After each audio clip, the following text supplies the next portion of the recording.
Did you know that 7 out of 10 Americans who have medical bills say that they have to lower their spending on food in order to avoid a medical bankruptcy?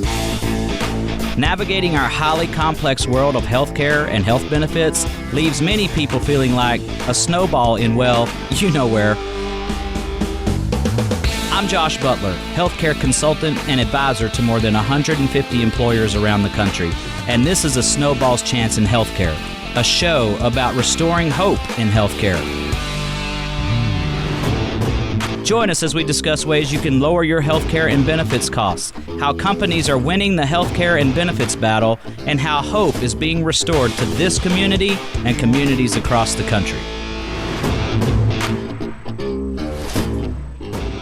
Hello, good morning, and welcome to another episode of A Snowball's Chance in Healthcare. It's a beautiful Saturday morning. My name's Josh Butler.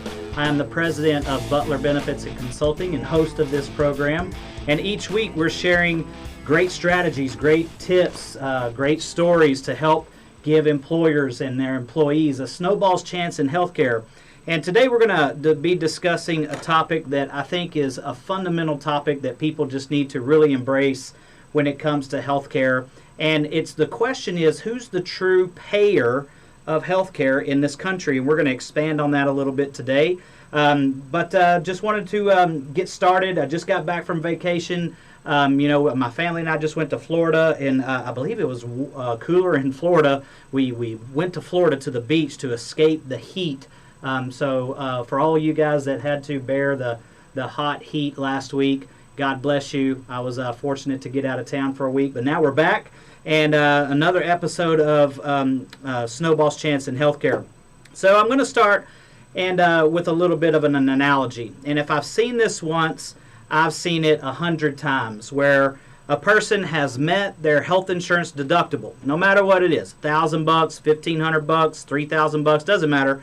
And then their mindset becomes, once they meet their deductible, of time to get that hip replaced, or time to get that full body MRI done, or time to do this, or time to do that. I've met my deductible, so everything else is on the insurance company from here on out. But is it really on the insurance company? Okay, we're going to talk today because they are called payors, and we're going to address this phrase about who are the payors in healthcare. So the question is, but does the insurance company pay claims with their money, or do they pay claims with our money? And we're gonna set the record straight today. And so if you want to have a snowball's chance in healthcare, then you really need to understand who the true payors are of healthcare in this country. And we're going to discuss that today. So first, I'm going to examine that question from the perspective that I just mentioned. A person has, let's say, satisfied their deductible, right? And now they want to go get all of these medical services done, right?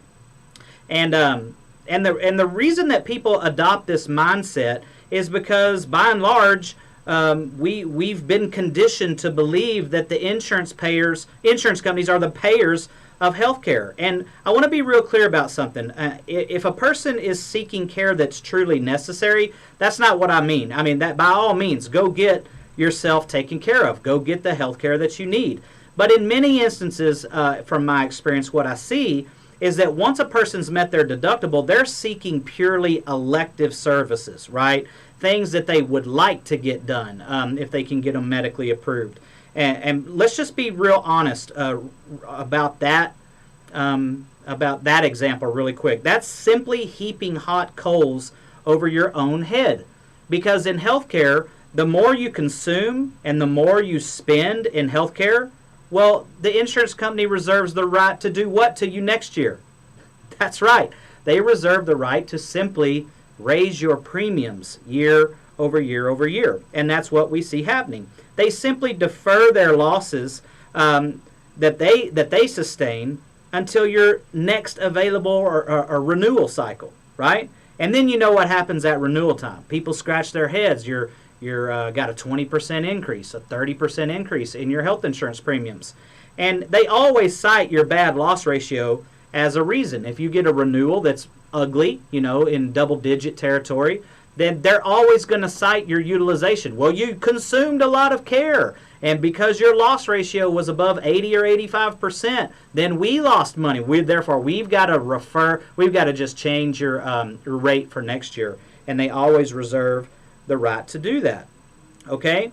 And so, for a moment, I'm going to use a different analogy, and maybe this will resonate with people. For a minute, unless you're driving your car, close your eyes for a moment and imagine that you're in a casino in Las Vegas, okay? The atmosphere's buzzing. I love casinos, right? You hear the chips splashing all over the tables. You hear the slot machines running in the background, and you hear the occasional eruption of cheers because somebody just rolled another 7 on the craps table, right? So you've got this scenario painted in your head.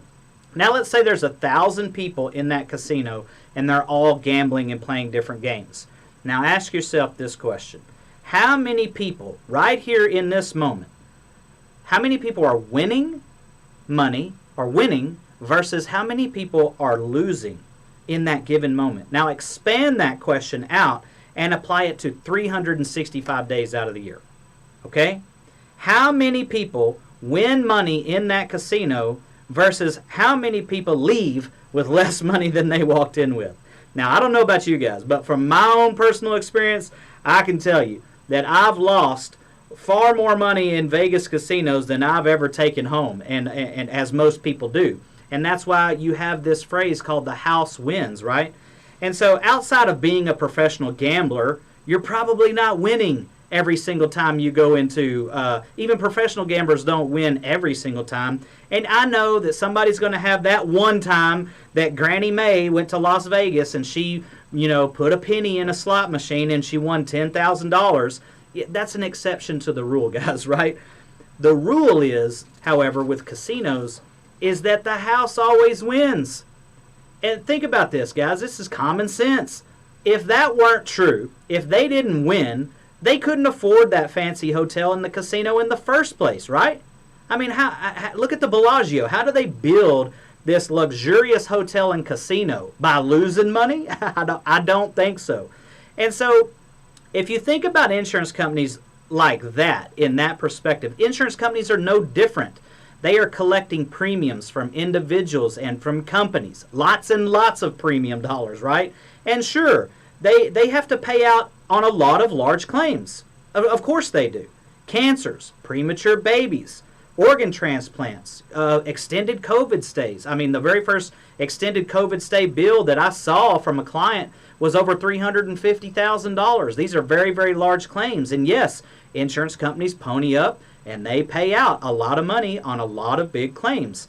But I can tell you, folks, they're collecting far more than they're paying out.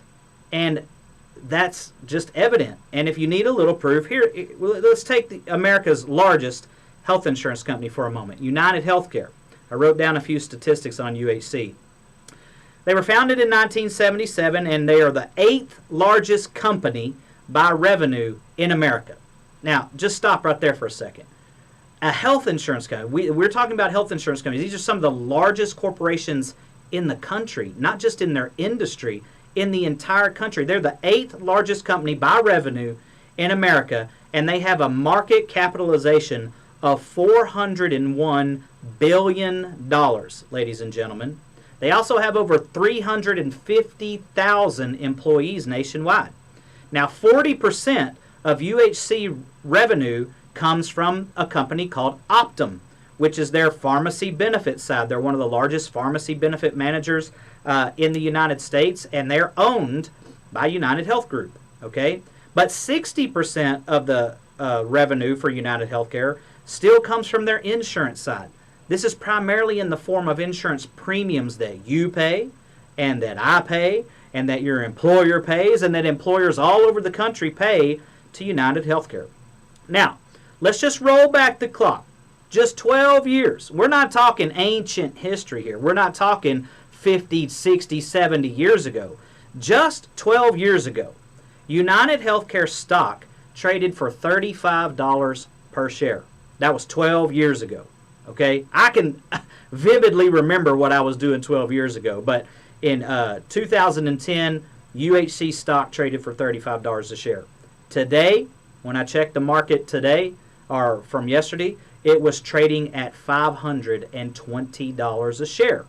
And there's rumors swirling around right now that UHC might experience a stock split, which will, you can just go read the headlines. I mean, it is quarter over quarter over quarter of record profit, record profit, record profit.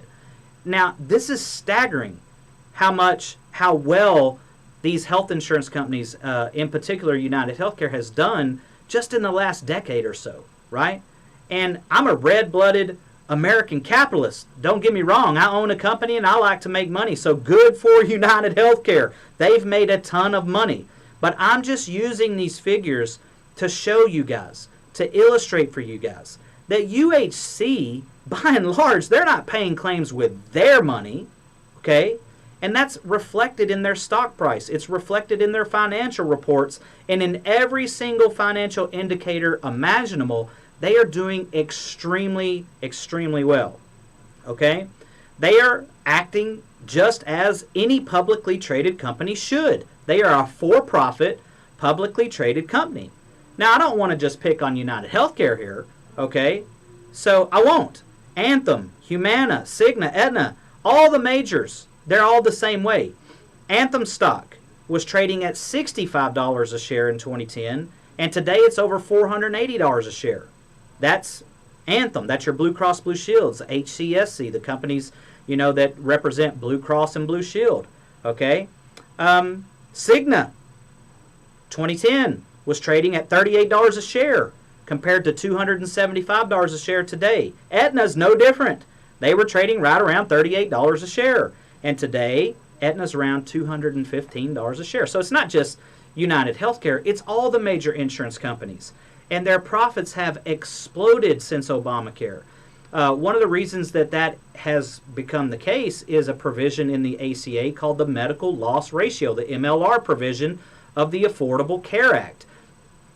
So the ACA, y'all remember, we got to pass it to find out what's in it because it was literally like 15,000 pages long or whatever it was. I remember when they printed that thing out and somebody in Congress had it setting up on a table and it was just stacks and stacks of paper. It's an enormous piece of legislation, but arguably one of the most impactful provisions of the ACA was this medical loss ratio. And it was in the government's attempt to try to rein in the profits that the insurance companies were made. So now 80 to 85 cents out of every premium dollar that gets paid in, the health insurance company has to pay it out in the form of claims. And only 15 to 20% of the premiums they collect can go for things like administrative overhead and even profit.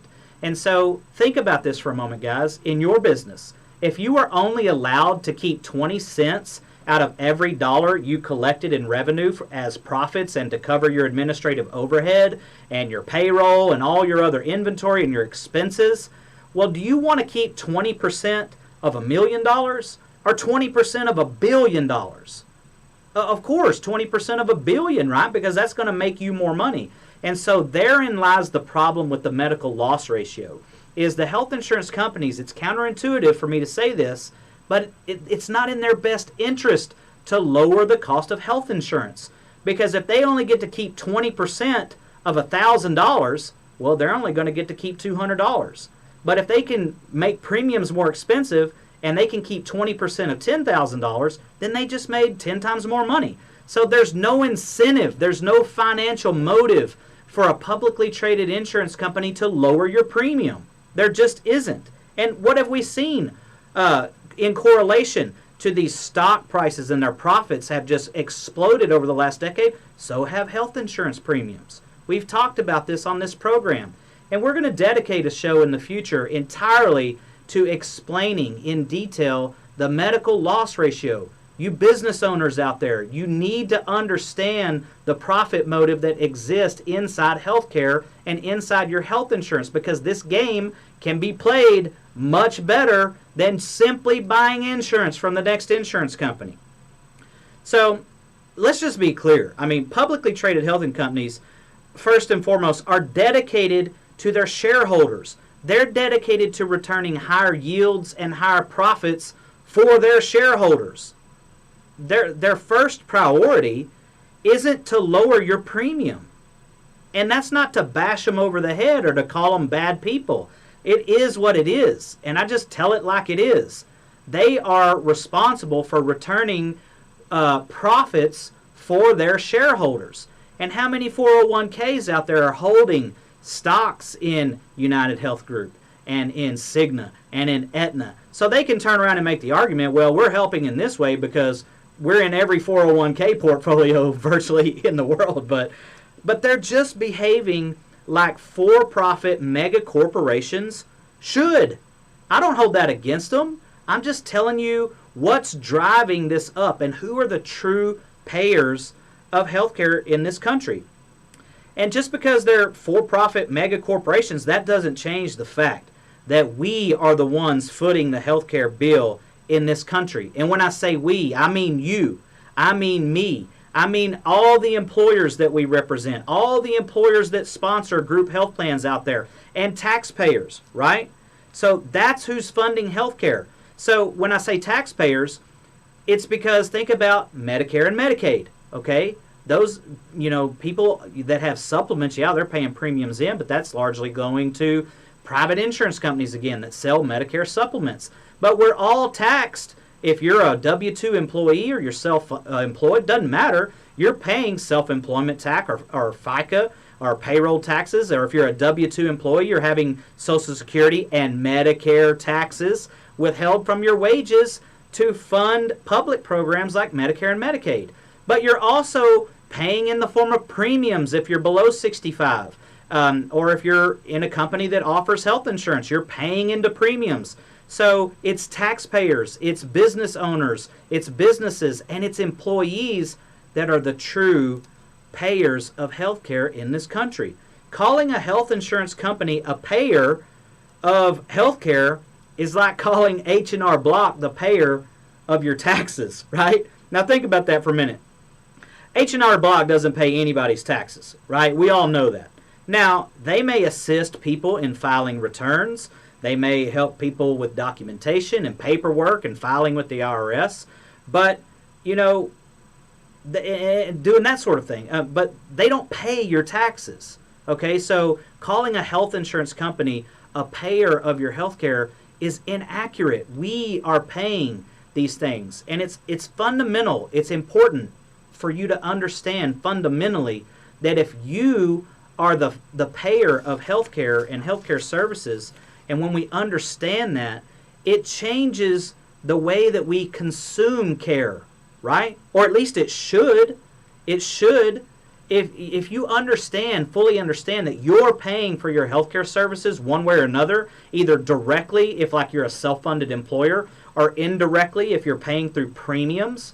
Premiums are just a prepayment of claims whether they happen or not. Okay, and so it should change the way at least we think about consuming healthcare in this country. So if you're rolling down the highway and you're on vacation and you need to fuel your car and you need to fill up with gas, and you see one gas station on the right side of the highway that's charging $3.85 a gallon, and on the left side of the highway you see a gas station that's charging $15 a gallon for the exact same product, I don't know very many people that are going to go left and they're going to go to the gas station that charges $15 a gallon. Because when it's your money, you vote with your pocketbook and you say, why on earth would I pay $15 a gallon for gasoline when it's $3.85 across the street? And that's the exact same thing that we're discussing in healthcare. But people feel helpless. They feel like they are not given enough information, and all that stuff is true, that prices are hidden from consumers. Prices are very hard to get to the bottom of. When you call a hospital and you say, how much is my surgery going to cost me? They don't know. They just say, well, it depends. What insurance do you have? Well, what difference does that make? What difference does it make what insurance you have? Because they all pay different amounts. And we've got an episode coming up where we're going to have a good friend who started a company that he's aggregating all of this information. And he can show you at BSA and at Northwest and at Quail Creek or any hospital in the United States what your insurance pays out. And it will shock you. I was looking at some of that information today before I came onto the air. And, the difference that Blue Cross Blue Shield pays versus Humana for the exact same service at the exact same hospital. It is crazy how much variation there is, even in the amounts that insurance companies have to pay. But it's also very frustrating because you don't have a say. For the most part, you small businesses, and especially you individuals, you don't have a say in what gets paid. It's not like Humana calls you up and says, hey, Mr. Business Owner, what would you like to pay for hip replacement surgeries next year? What do you think is a fair price? Let's have a negotiation. I don't remember ever being called by an insurance company and they asked me, what would you like to pay? Or what do you think is a fair price or a reasonable price? And so I can understand why people feel a little bit helpless and a little bit frustrated. But what can you do? Well, for starters, you can listen to episodes of this program, A Snowball's Chance in Healthcare, where each week we're sharing ideas and strategies for companies and individuals to pay far less in healthcare and for healthcare. I'm not talking about health insurance, folks, but actual care. You need an MRI? Well, do some research and see how much less it would cost you to use your insurance versus not using your insurance. You will be surprised. We can be better consumers in healthcare. The same thing is applied for outpatient surgeries, lab work, primary care services. All of those are the same thing. And we talk about this from week to week. And this week we're talking about who is the true payer. Who are the true payors? Who's paying these medical bills? Well, when you know and you fully understand that you're primarily the payer, then it should change the way that we view our spending habits and our consumption habits. And, on a company level, we're helping employers beat their current premium in most scenarios. This is why we're such big advocates for self-funding. Self-funding is the only chassis that employers have to gain control over what they actually pay for healthcare services. When you go buy insurance, and this is not for everybody, but when you just go buy insurance, you are agreeing to pay their premiums, obviously, but those premiums are set and they're predicated off of what the insurance company has negotiated with that hospital or with that doctor or with that surgeon or with that imaging center or lab. And so this is counterintuitive. People are like, well, the insurance companies want to pay the least amount humanly possible for healthcare related services. And that's not true. And now we've come full circle. And we can go back to the provision called the medical loss ratio. If health insurance companies are paying less year over year for healthcare services, for your surgeries, for your prescription drugs, for your hospital stays, for diagnostic imaging, just any example that you can imagine. If they're paying less, well then they don't have a reason. They don't have a legitimate reason to lower your premium. Okay? And their profits are in their premiums. Just remember that, is that there's not an incentive for them. And there's all the incentive in the world to allow healthcare costs to continue to inflate year over year so that they can continue to raise your premium, and therefore raise corporate profits, revenues, profit margins, things of that nature. It is a cycle that more businesses need to understand and that they need to really dig into. So that's where we're going to kind of leave it for this week, guys, is understanding, who is the true payer of healthcare in this country will help you. We are the true payers of healthcare. And so that's going to do it for another episode of A Snowball's Chance in Healthcare. I'm Josh Butler. I am the president of Butler Benefits and Consulting. We are a boutique healthcare consulting and brokerage firm located in Amarillo, Texas.